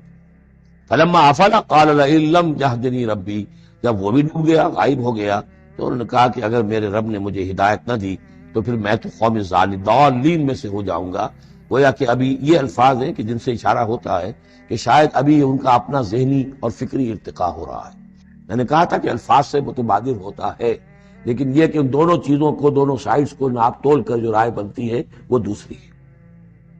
فلما رأى الشمس بازغة، جب دیکھا سورج بہت چمکدار، قال ھذا ربی ھذا اکبر، تو فرمایا ہاں یہ ہے رب، یہ سب سے بڑا ہے۔ لما افلت، جب وہ بھی ڈوب گیا، قال یا قوم انی بریء مما تشرکون، انہوں نے کہا اے میری قوم کے لوگوں، میں تو بری ہوں، اعلان برات کرتا ہوں ان سب سے جنہیں تم شریک ٹھہرا رہے۔ انی وجہت وجہی للذی فطر السماوات والارض حنیفا، میں نے تو اپنا رخ کر لیا ہے، اپنا چہرہ جو ہے ادھر کر لیا ہے اس ہستی کی طرف جس نے آسمانوں اور زمین کو بنایا، یکسو ہو کر، وما انا من المشرکین، اور میں مشرکوں میں سے نہیں۔ وحاجہ قومہ، اب اس پر محاجہ کیا ان سے ان کی قوم نے، وہ حجت بازی شروع کر دی، یہ تم نے کیا کہہ دیا؟ سارے دیویوں کی نفی کر دی، سارے ستاروں کی نفی کر دی، ہر چیز کی نفی کر دی، اب تم پر مار پڑے گی فلاں دیوی کی اور فلاں ستارے کی نحوست جو ہے اس کا تم نے انکار کیا، تیار ہو جاؤ، اب تمہارے اوپر شامت آئے گی۔ قال تحاجونی فی اللہ وقد ہدان، انہوں نے فرمایا مجھ سے محاجہ کر رہے، حجت بازو کر رہے اللہ کے بارے میں، جبکہ اس نے تو مجھے ہدایت دے دی ہے، مجھے تو اللہ نے ہدایت دی ہے۔ ولا اخاف ما تشرکون بہ، اور مجھے کوئی خوف نہیں ان ہستیوں کا جنہیں تم شریک ٹھہرا رہے ہو، مجھے کوئی خوف نہیں۔ الا ان یشاء ربی شیئا، ہاں اللہ کو چاہے میرے ساتھ کہ کوئی تکلیف مجھے آ جائے، کوئی آزمائش آ جائے تو ٹھیک ہے، میرا رب ہے، لیکن مجھے کوئی کسی کا ڈر نہیں، نہ تمہارے کسی دیوی کا، نہ دیوتا کا، نہ کسی ستارے کی نحوست کا، اور نہ کسی اور کا۔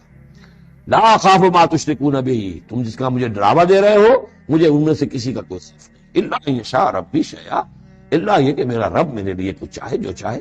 وسع ربی کل شیء علما، یقیناً میرا رب جو ہے وہ تو ہر شے کے علم کے اعتبار سے احاطہ کیے ہوئے ہے.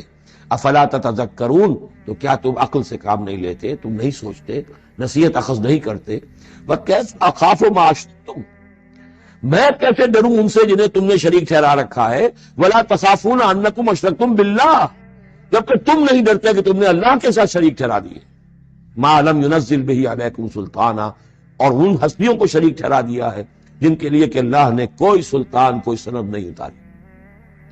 ہاں اللہ نے اپنی کتابوں میں کوئی سند اتاری ہوتی، عقل انسانی میں اس کی کوئی بنیاد ہوتی تو کوئی بات بھی ہوتی. نہ عقل میں، نہ فطرت میں، نہ کسی آسمانی کتاب میں کسی معبود کے لیے کوئی گنجائش نہیں ہے. فَكَيْفَ أَخَافُ مَا أَشْرَكْتُمْ وَلَا تَخَافُونَ أَنَّكُمْ أَشْرَكْتُمْ بِاللَّهِ مَا لَمْ يُنَزِّلْ بِهِ عَلَيْكُمْ سُلْطَانًا فَأَيُّ الْفَرِيقَيْنِ أَحَقُّ بِالْأَمْنِ إِن كُنتُمْ تَعْلَمُونَ. تو اگر تم علم رکھتے ہو تو بتاؤ دونوں فریقین میں سے، یعنی ایک موحد ہے، ایک اللہ ہے، اللہ واحد پر ایمان رکھتا ہے، ساری قوت اس کے ہاتھ میں ہے، سارا اقتدار اس کا ہے، ہر شے اس کے قبضہ قدرت میں ہے. ایک وہ ہے کہ جو اس کو ماننے کے ساتھ ساتھ کچھ اور چھوٹے دیوی دیوتا سینکڑوں جو ہیں وہ ان کو بھی مانتے ہیں. امن اور چین اور سکون کس کو میسر آئے؟ قلبی چین، روحانی اطمینان اور سکون. ای الفریقین احق بالامن، ان دونوں میں سے موحدین اور مشرکین میں سے امن، سکون، اطمینان، چین اور راحت کا کون زیادہ حقدار ہے؟ بتاؤ اگر تم جانتے ہو. اور اس کا جواب خود دیا، الذین آمنوا ولم یلبسوا ایمانہم بظلم، یقیناً وہ لوگ جو ایمان لائیں اور اپنے ایمان پر کسی طرح کے شرک کی آلودگی نہ ہونے دیں. یہاں لفظ ظلم آیا ہے، ظلم کسی چھوٹے گناہ کو بھی کہہ سکتے ہیں. اسی لیے اس پر صحابہ گھبرا گئے تھے کہ حضور کون شخص ہوگا کہ جس نے کبھی کوئی ظلم نہ کیا ہو، اور نہیں تو اپنے اوپر ظلم کرتا ہے، کسی پر ظلم کرتا ہے. تو اس کا تو مطلب ہے کوئی شخص بھی یہ جو مقام ہے جو یہاں بیان کیا جا رہا ہے اس کا جو سزاوار اور اس کا حقدار نہیں ہو سکتا. آپ نے فرمایا نہیں، یہاں ظلم سے مراد شرک ہے. پھر آپ نے سورہ لقمان کی آیت پڑھی، اس میں فرمایا کہ ان الشرک لظلم عظیم. وَإِذْ قَالَ لُقْمَانُ لِابْنِهِ يَا بُنَيَّ لَا تُشْرِكْ بِاللَّهِ إِنَّ الشِّرْكَ لَظُلْمٌ عَظِيمٌ. یہاں پر ظلم سے مراد شرک ہے، یعنی ایمان ایسا ہو کہ جو شرک کی ہر آلودگی سے پاک. میں یہاں پھر تذکرہ کیے دیتا ہوں، شروع میں بھی عرض کیا تھا شرک کسے کہتے ہیں، شرک کی قسمیں کون کون سی ہیں، کون کون سے بھیس بدل کر یہ شرک آتا ہے. باہر رنگے کے خواہی جامہ می پوش، من اندازے قدت را می شناسم. تم چاہے کسی بھی رنگ کا لباس پہن کے آ جاؤ، میں تمہیں تمہارے قد سے پہچان لوں گا. تو قد سے پہچاننا جو ہے شرک کا آسان نہیں ہے، بھیس بدلتا ہے، اس کے لیے ضروری ہے. اور آج کے دور میں شرک کس کس شکل میں موجود ہے اس کا سمجھنا بہت اہم ہے. اس موضوع پر میرے 6 گھنٹے کے کیسٹس موجود ہیں. الذین آمنوا ولم یلبسوا ایمانہم بظلم، یقیناً وہ لوگ جو ایمان لائے اور جنہوں نے اپنے ایمان میں کسی بھی نوع کے شرک کی آمیزش نہ ہونے دی، اولئک لہم الامن وہم مہتدون، ان کے لیے ہے امن اور وہی ہوں گے راہ.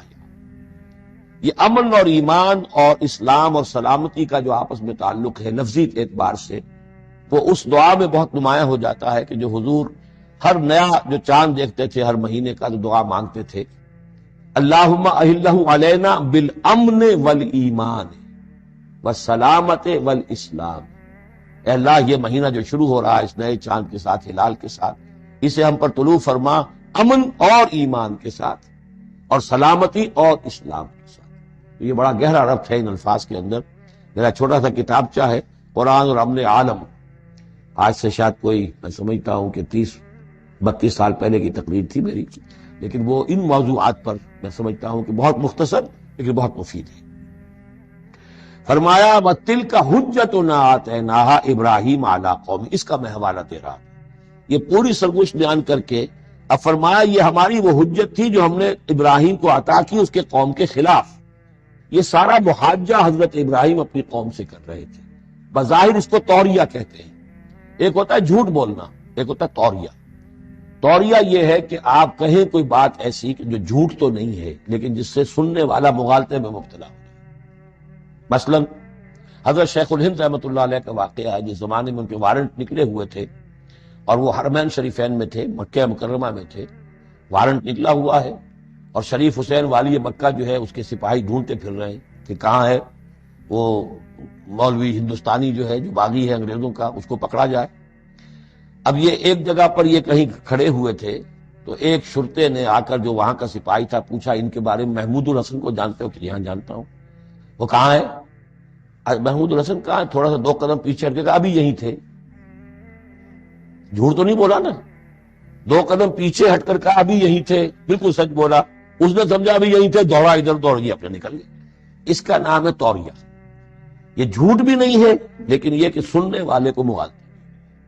اصل میں حضرت ابراہیم علیہ السلام کے کلام میں یہ توریہ کا انداز جو ہے وہ بہت ہے، تاکہ لوگوں کو، جیسے جب بتوں کو سب کو توڑ دیا تو کہا کہ اس نے توڑا ہوگا، یہ جو بڑا ہے، جو صحیح سالم کھڑا ہوا ہے بڑا بت، اور تیشا بھی جو ہے جس سے توڑا تھا سب کو وہ اس کی گردن میں لگا دیا کہ یہ جو ہے جو آلہ ہے، آلہ واردات بھی اسی کے پاس سے برآمد ہو رہا ہے، اور یہ سالم ہے، باقی سب ٹوٹ گئے ہیں، تو قرائن کی شہادت بھی ہے کہ یہی ہے، پکڑو اس کو۔ یہ ہوتا ہے ان کو سمجھانے کے لیے کہ وہ سوچیں، دروں بینی پر آمادہ ہو جائیں۔ یہ میرے نزدیک ان آیات کا محل یہ ہے۔ وَتِلْكَ حُجَّتُنَا آتَيْنَاهَا إِبْرَاهِيمَ عَلَىٰ قَوْمِهِ، اور یہ ہماری وہ دلیل تھی جو ہم نے عطا فرمائی ابراہیم کو اس کی قوم کے خلاف۔ نرفع درجات من نشاء، ہم بلند کرتے ہیں درجے جن کے چاہتے۔ ظاہر بات ہے یہاں کہنے کا مقصد یہ ہم نے ابراہیم کے درجے بہت بلند کیے۔ ان ربک حکیم علیم، یقیناً تیرا رب حکیم اور علیم ہے۔ وَوَهَبْنَا لَهُ اسحاق وَيَعْقُوب، اب وہ گلدستہ شروع ہو رہا ہے، اور ہم نے اسے عطا فرمایا اسحاق جیسا بیٹا، یعقوب جیسا پوتا، کلن ہدینا، سب کو ہم نے ہدایت دی، وَنُوحًا ہدینا من قبل، اور نوح کو ہم نے ہدایت دی تھی ان سے بھی پہلے، ومن ذریتہ، اور ان کی اولاد میں سے، حضرت ابراہیم کی اولاد میں سے، داؤد و سلیمان و ایوب و یوسف و موسیٰ و ہارون، کیسے کیسے عظیم نبی ہم نے اٹھائے، داؤد جیسا بادشاہ، سلیمان جیسا بادشاہ، ایوب اور یوسف اور موسیٰ اور ہارون۔ وَكَذَلِكَ نَجْزِي الْمُحْسِنِينَ، اسی طرح ہم بدلہ دیتے ہیں محسنین کو۔ یہ لوگ ظاہر بات ہے کہ ایمان کی اس بلند ترین منزل پر فائز تھے جس کو ہم پڑھا ہے سورہ مائدہ میں، ثُمَّ اتَّقَوْا وَأَحْسَنُوا وَاللَّهُ يُحِبُّ الْمُحْسِنِينَ۔ وَزَكَرِيَّا وَيَحْيَا وَعِیسیٰ وَإِلیاس، وزیر برآں زکریا جیسے نبی، یحییٰ جیسے نبی، عیسیٰ علیہ السلام، وإلیاس کل من الصالحین، یہ سب کے سب نیک بختوں میں سے تھے۔ وإسماعیل وَالْیسع وَیونس وَلوطا، اور اسماعیل اور الیسع اور یونس اور لوط، وَكُلًّا فَضَّلْنَا عَلَى الْعَالَمِینَ، سب کو ہم نے تمام جہان والوں پر فضیلت دی۔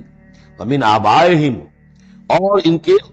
اور ان کے آباء و اجداد میں سے بھی، وذریاتہم، اور ان کی نسلوں میں سے بھی، واخوانہم، اور ان کے بھائیوں میں سے بھی، واجتبیناہم، ہم نے ان کو چن لیا، پسند کر لیا، سلیکٹ کر لیا، وہدیناہم الی صراط مستقیم، اور ہم نے ان کو ہدایت دی سیدھے راستے کی طرف۔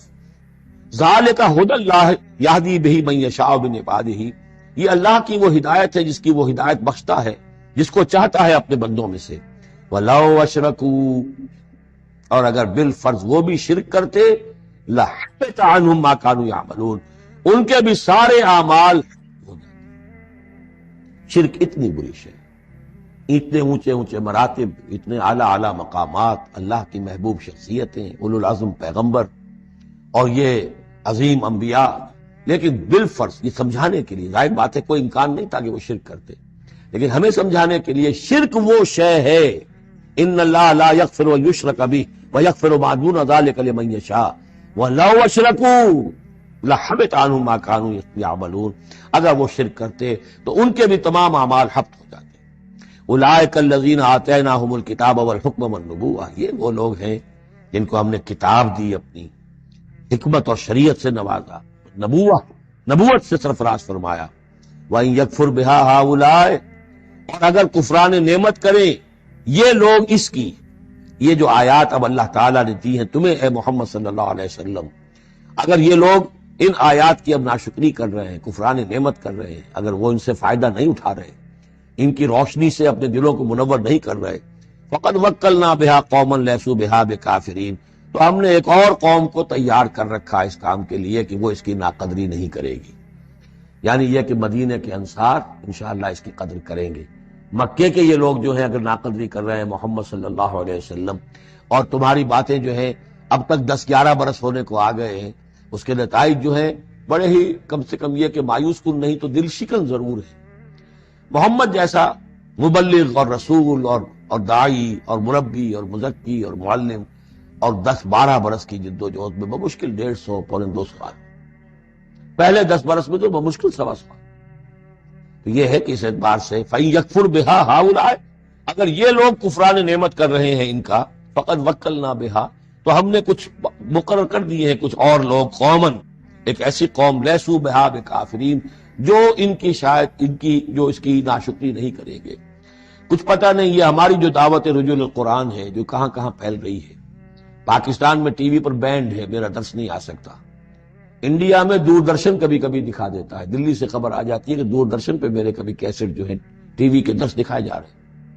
بامبے میں جو کیبل ٹی وی ہے، 8,000 فیملیز ہیں جو ہر ہفتے 2 مرتبہ میرا درس قرآن دیکھ رہے ہیں کیبل ٹی وی پر، اور وہی لوگ ہیں کہ جنہوں نے چاہا ہے کہ اب ان کو ایسی اس کی ریکارڈنگ مل جائے کہ اسے سیٹلائٹ کے اوپر لے جا سکے۔ اور یہ کہاں ہو رہا ہے؟ بھارت، دارالکفر میں۔ اور پاکستان میں کیا ہو رہا ہے؟ جو کچھ ہو رہا ہے وہ آپ کے سامنے۔ تو اگر ناقدری کرنے والے ہیں، گرفتہ چینیاں احرام و مکی خفتہ در بتھا، چینیوں نے تو احرام باندھ لیے اور مکی جو ہے ابھی سویا ہوا ہے بتھا کی وادی کے اندر، ابھی اسے ہوش ہی نہیں ہے کہ وہ اٹھے وہ بھی احرام باندھے۔ تو یہ بہرحال یہ آیت بڑی اہم ہے اس اعتبار سے۔ آج کے دور میں خاص طور پر یہ ہے کہ کوئی مایوسی انسان کو ہونی نہیں چاہیے۔ ہمیں تو پتہ ہی نہیں ہے کہ کہاں کہاں یہ بات پھیل رہی ہے، ممکن ہی نہیں ہے مجھے معلوم ہو کہ میرے کیسٹ کہاں کہاں پہنچ گئے۔ وہ تو جہاں کہیں بھی جاتا ہوں، دیکھتا ہوں، سنتا ہوں، کوئی کہتا ہے میرے پاس 300 کیسٹ آپ کے ہیں، کوئی کو ملتا ہے میرے پاس اتنے کیسٹ آپ کے ہیں، میں سنتا ہوں۔ اب یہ دعوت پھیل رہی ہے، اب یہ میں نہیں کہہ سکتا کہ کس جگہ پر یہ جڑ پکڑے زمین کے اندر اور یہ انقلابی دعوت جو ہے قرآن کی وہ وہاں ایک تناور درخت بنے، ایک تحریک زبردست انقلابی اٹھے۔ فَإِن يَكْفُرْ بِهَا هَؤُلَاءِ فَقَدْ وَكَّلْنَا بِهَا قَوْمًا لَيْسُوا بِهَا بِكَافِرِينَ، اگر یہ اس کی ناقدری کر رہے ہیں تو اے نبی آپ آزردہ خاطر نہ ہو، ہم نے ایک اور قوم کو تیار کر لیا ہے کہ وہ اس کی ناقدری نہیں کریں گے۔ اولئک الذین ھدی اللہ فبہداہ مقتدہ، یہ وہ لوگ ہیں جن کو اللہ نے ہدایت دی تھی۔ یہ 17 نام جو اوپر ہم نے پڑھے ہیں، فرمایا کہ اللہ فرما رہا ہے ہم نے انہیں ہدایت دی تھی، فبہداہ مقتدہ، تو آپ بھی ان کی ہدایت کی پیروی کیجئے۔ یہ بہت اہم نقطہ ہے جو یہاں پر نوٹ کر لینے کا ہے کہ جو بھی سابقہ انبیاء کے معاملات کہیں آئیں اور ان کی نفی نہ آئے، وہ چیز گویا کہ ہم مسلمانوں کے لیے بھی وہ چیز جو ہے وہ اس قابل ہے کہ اب اس کی اتباع کریں، اس کی پیروی کریں، اس کو مانیں۔ چنانچہ اسی اعتبار سے یہ رجم اور قتل مرتد، یہ 2 سزائیں جو ہیں یہ ہمارے ہاں اہل سنت نے اور سب تمام مسلمانوں نے یہ لی ہے کہ رجم کی سزا قرآن میں نہیں ہے، یہ سابق شریعت کی سزا ہے جس کو حضور نے برقرار رکھا ہے۔ قتل مرتد کا ذکر بھی قرآن مجید میں نہیں ہے، یہ بھی سابق امت کے اندر سابق شریعت کی سزا ہے جس کو برقرار رکھا گیا ہے۔ جب تک کسی شے کی نفی نہ ہو جائے سابق جو بھی شریعت ہے اس کی، اس وقت تک یہ ہے کہ وہ چیز بھی لاگو رہے گی۔ فرمایا اولئک الذین ھدی اللہ فبہداہ مقتدہ قل لا اسألکم علیہ اجرا، اور کہہ دیجئے کہ میں تم سے اس پر کسی اجر کا طالب نہیں ہوں، میں نے تم سے کوئی محنتانہ کبھی طلب نہیں کیا، تم سے کوئی معاوضہ نہیں مانگا۔ ان ہوا الا ذکریٰ للعالمین، یہ نہیں ہے مگر تمام جہان والوں کے لیے یاد دہانی ہے، نصیحت ہے۔ جو چاہے اس سے کسب فیض کرے، جو چاہے اس سے نور حاصل کرے، جو چاہے اس سے صحیح صراط مستقیم تک کی رہنمائی اخذ کر لے، یہ تو اللہ تعالیٰ کی طرف سے ایک صدقہ جاریہ ہے۔ ان ہوا الا ذکریٰ للعالمین، یاد دہانی اور نصیحت ہے تمام جہان والوں کے لیے۔ وما قدر اللہ حق قدرہ اذ قالوا ما انزل اللہ علی بشر من شیء قل من انزل الكتاب الذي جاء به موسى نورا وهدى للناس تجعلونه قراطيس تبدونها وتخفون كثيرا وعلمتم ما لم تعلموا انتم ولا آباؤكم قل الله ثم ذرهم في خوضهم يلعبون وهذا كتاب انزل الله مبارك مصدق الذي بين يديه ولتنذر القرى ومن حولها والذين يؤمنون بالآخرة يؤمنون به وهم على صلاتهم يحافظون۔ صدق الله العظيم۔ اب اس سورہ مبارکہ میں اس رد و قدح کا ذکر ہو رہا ہے کہ جو یہودیوں کے سکھلانے پڑھانے سے مکے کے کچھ لوگ حضور سے کر رہے تھے۔ اب تک جو گفتگو ہوئی ہے وہ خالص ان کی طرف سے تھی اور انہی کے ساتھ سارا مکالمہ تھا اور محاجہ تھا، لیکن جیسا کہ میں عرض کر چکا ہوں یہ صورتیں جو ہیں سورہ انعام اور سورہ اعراف یہ مکی دور کے آخری زمانے کی ہیں، اور ظاہر ہے کہ اس وقت تک چرچا پہنچ چکا تھا مدینہ منورہ میں بھی حضور کی رسالت اور نبوت کے دعوے کا، اور کان کھڑے ہو چکے تھے اہل کتاب کے یہود کے، تو وہیں سے بیٹھے ہوئے انہوں نے ریشہ دوانیاں کرنی شروع کر دی تھی۔ اور جیسے کہ ہم پڑھ چکے ہیں کہ جب زدم زدہ میں کوئی آ جائے تو وہ یہاں تک کہہ بیٹھتے تھے کہ ان مسلمانوں سے تو یہ مشرک بہتر ہے جو بتوں کو پوجتے وغیرہ وغیرہ۔ اسی طرح کی ایک بات وہ ہے جو یہاں کہی جا رہی ہے، وما قدر اللہ حق قدری، اور انہوں نے ہرگز قدر نہ کی اللہ کی جیسا کہ قدر کرنی چاہیے تھی۔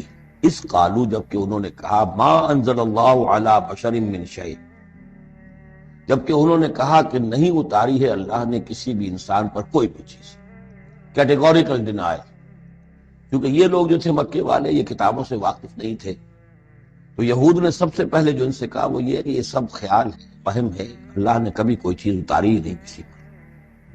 اب چونکہ یہ سوال آیا تھا ان کی طرف سے، لہذا جواب میں مشرکین مکہ سے خطاب نہیں کیا ہے، بلکہ براہ راست جن کی طرف سے یہ بات آئی تھی ان سے خطاب ہے۔ قل من انزل الکتاب الذی جاء بہ موسیٰ، ان سے پوچھئے کہ پھر کس نے اتاری تھی وہ کتاب جو موسیٰ نے کرائی؟ کیا وہ من گھڑت تھی موسیٰ کی، اپنے ہاتھ سے لکھی ہوئی تھی؟ اگر اللہ نے کبھی کچھ نہیں اتارا تو من انزل الکتاب الذی جاء بہ موسیٰ نورا وہدی للناس، کہ جو نور بھی تھی اس کے اندر نور بھی تھا، وہ خود روشن تھی اور لوگوں کے لیے رہنمائی تھی۔ تجعلونہ قراطیس، تم نے اسے ورق ورق کر دیا، ٹکڑوں میں بانٹ دیا، حصوں میں تقسیم کر دیا ہے۔ تبدونہا وتخفون کثیرا، کچھ کو ظاہر بھی کرتے ہو لیکن اکثر کو چھپا کر رکھتے ہو۔ یہودیوں نے کتاب کو جس طرح چھپایا ہے اور اپنے من مانی فتویٰ فروشی کے لیے تو انہوں نے یہ شکل اختیار کی تھی کہ عام لوگوں کے ہاتھ میں یہ کتاب نہیں آنی چاہیے، بڑی محفوظ رہنی چاہیے وہ، اور یہ کہ عام لوگوں کی دسترس میں نہ ہو۔ وَعُلِّمْتُمْ مَا لَمْ تَعْلَمُوا أَنْتُمْ وَلَا آبَاؤُكُمْ، اور تمہیں سکھائی گئی تھی وہ سب باتیں جو نہ تم جانتے تھے تمہارے آباء و اجداد جانتے تھے۔ قُلِ اللَّهُ، یہ سب اللہ نے نازل کیا، تورات بھی اللہ نے نازل فرمائی تھی، انجیل بھی اللہ نے نازل فرمائی تھی، یہ قرآن بھی اللہ نے نازل فرمایا ہے۔